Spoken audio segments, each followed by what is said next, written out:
Sulagna group of ଇନଷ୍ଟିଚ୍ୟୁସନର 15ତମ ବାର୍ଷିକ ଉତ୍ସବ ପାଳିତ। ବାଲେଶ୍ୱର ସହର ସୀତାନଗର ମଠସାହି ସ୍ଥିତ ସୁଲଗ୍ନା ଗ୍ରୁପ ଅଫ୍ ଇନଷ୍ଟିଚ୍ୟୁସନର 15ତମ ବାର୍ଷିକ ଉତ୍ସବ ସ୍ଥାନୀୟ ପଦ୍ମାବତୀ ପାର୍କରେ ଅନୁଷ୍ଠିତ ହୋଇଯାଇଛି। ଇନଷ୍ଟିଚ୍ୟୁସନର ନିର୍ଦ୍ଦେଶକ ଡକ୍ଟର ଘନଶ୍ୟାମ ବିଶ୍ୱାଳ ସ୍ୱାଗତ ଅଭିଭାଷଣ ରଖିଥିବା ବେଳେ ମୁଖ୍ୟ ଅତିଥି ଭାବେ ଓଡ଼ିଶା ସରକାରଙ୍କ ଅଗ୍ନି ଜରୁରୀକାଳୀନ ସେବା ଏବଂ ଗୃହରକ୍ଷୀ ବାହିନୀର ମହାନିର୍ଦ୍ଦେଶକ ଡକ୍ଟର ସୁଧାଂଶୁ ଷଡ଼ଙ୍ଗୀ ଯୋଗଦେଇ ପ୍ରଦୀପ ପ୍ରଜ୍ୱଳନ କରି ଏହାକୁ ଉଦ୍ଘାଟନ କରିଥିଲେ। ସମ୍ମାନିତ ଅତିଥି ଭାବେ ପୂର୍ବତନ ଶାସନ ସଚିବ ପ୍ରଦୀପ କୁମାର ଜେନା, ସୁବର୍ଣ୍ଣପୁର ଜିଲ୍ଲା ଆସିଷ୍ଟାଣ୍ଟ କଲେକ୍ଟର କୃଷ୍ଣମୋହନ ସିଂ, ଉଦ୍ୟୋଗୀ ତଥା ସମାଜସେବୀ ମୌସୁମୀ କୁମାର ସିଂ ଉପସ୍ଥିତ ଥିଲେ। ମୁଖ୍ୟ ବକ୍ତା ଭାବେ କବି ପ୍ରଶାନ୍ତ ଦାସ, ସୁଲଗ୍ନା ଏଜୁକେସନାଲ ଓ ଚାରିଟେବୁଲ ଟ୍ରଷ୍ଟର ସଭାପତି ସମା ବିଶ୍ୱାଳ, ଅପରାହ୍ନ ଖବରକାଗଜର ମୁଖ୍ୟ ସମ୍ପାଦକ ବଂଶୀଧର ଜେନା, ସୁଲଗ୍ନା ଡିଗ୍ରୀ ମହାବିଦ୍ୟାଳୟର ଅଧ୍ୟକ୍ଷ ଧରଣୀଧର ଘୋଷ, ଉଚ୍ଚ ମାଧ୍ୟମିକ ବିଦ୍ୟାଳୟର ଅଧ୍ୟକ୍ଷ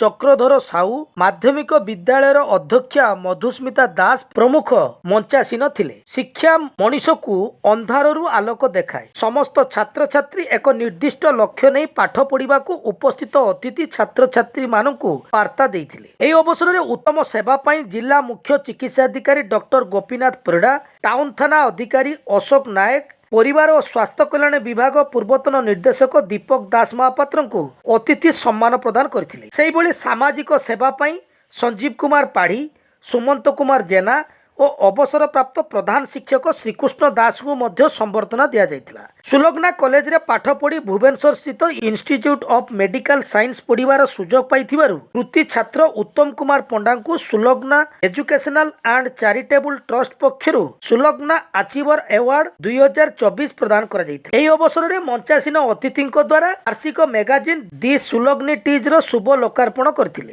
ଶେଷରେ ସୁଲଗ୍ନା ଡିଗ୍ରୀ ମହାବିଦ୍ୟାଳୟର ଅଧ୍ୟକ୍ଷ ଧରଣୀଧର ଘୋଷ ସମସ୍ତଙ୍କୁ ଧନ୍ୟବାଦ ଅର୍ପଣ କରିଥିଲେ। ପରିଶେଷରେ ଛାତ୍ରଛାତ୍ରୀଙ୍କ ଦ୍ୱାରା ବିଭିନ୍ନ ସାଂସ୍କୃତିକ କାର୍ଯ୍ୟକ୍ରମ ପରିବେଷଣ କରାଯାଇଥିଲା।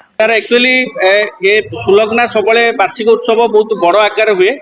ये प्रत्येक वर्ष आम बड़ बड़ गेस्ट आसती, गवर्नर आशा गवर्नर आसती, आंध्र गवर्नर आसती, बड़ बड़ आईएएस अच्छा, आईपीएस आसती। किंतु आज जो मंच थिला, ये मंच गोटे बहुत बड़ मंच थिला। आमर फॉर्मर चीफ सेक्रेटरी प्रदीप सार थिले, आ फायर डीजी थिले सुधांशु षडंगी सार थिले। तेणु आम जो वर्षा काली पाखु तो वर्षा पाग खराब चली, तेणु आम भावुँ फंक्शन करें जेहेतु कॉलेज रे आमर अरेंजमेंट होता जहाँ भी हो माने भगवान आशीर्वाद कहले चले। तेणु सुलग्ना सब भगवान को आशीर्वाद चली थाए। तेणु तांकर आशीर्वाद जेहेतु आज थिला, बड़ बड़ माने ऑफिसर आज आम पाखे पहुँची पिला भल टिप्स दिला। कारण पिला जन श्रृंखलित हवा दरकार। कारण पिला जदि श्रृंखला नहीं पिला पाखे केबे से सक्सेसफुल हो पार ना। कारण पिला जदि श्रृंखलित भगवान कौन ना कौटी थैथान करदेवे, यहाँ मोर विश्वास अच्छी। आ सुलग्नार पिला माने जानी पिला माने श्रृंखला था। ये प्रत्येक वर्ष से पालन करा जाए, स्ट्रेस फ्री करा जाए। एंटरटेनमेंट निहाती दरकार थाए। जे पिला जते एंटरटेनमेंट हम से आगो को शिखियो। कारण स्टूडेंट लाइफ सब बेले न थाए, छात्र जीवन गोटे पीरियड थाए। ये पीरियड थरे क्रॉस करिगला परे आउ छात्र जीवन मिले ये एंजॉय थाए। पिला को ये पीरियड रे सब पिला खाली सुलग्ना नुह सब ऑर्गेनाइजेशन मध्य ई टाइप रे सेलिब्रेशन करबा दरकार जे पिला स्ट्रेस फ्री रे रहइबो। आज ये परिश्रम करिवो नहीं, उद्यम करिवो नहीं, से विफल ये सफलता विफलता मेधाव्यक्तिक एवं यह को आमे मेरिटोक्रेसी बा मेधातंत्र बोली कहूचे। मेधातंत्र रो अर्थ होला आमे समस्त एकाधारे छिड़ा दौड़िबा आरंभ करिबा।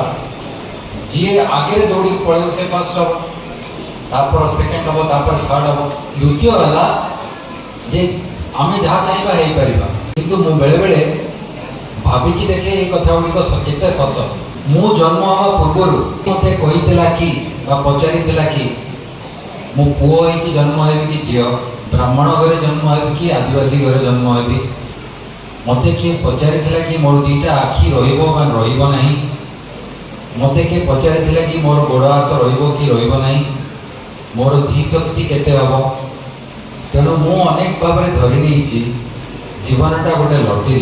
जो माने सफल हुअन्ति से माने गर्व करती, जो माने विफल हुअन्ति तांको मन दुख हुए।